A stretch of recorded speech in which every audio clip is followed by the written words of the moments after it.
Ну что, мы находимся в Париже, в легендарном клубе «Распутин», где проходит официальная вечеринка журнала «L'Officiel Russia». И рядом со мной известная уже девушка, прекрасная дочь Пескова, Лиза. Привет, дорогая. Привет. Я очень рада быть здесь и очень была рада познакомиться с Ксюшей.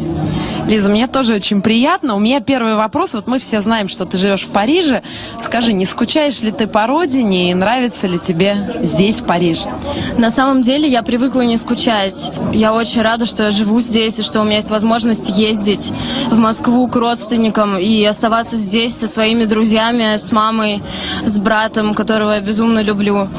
И у меня вся сознательная жизнь связана с Парижем. Но культура Парижа, парижской жизни сильно отличается от российской.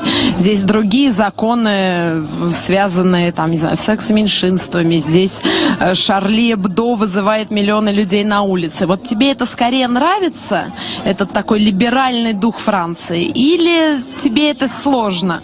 На самом деле мне совсем не сложно. Я кайфую от этого, мне это безумно нравится.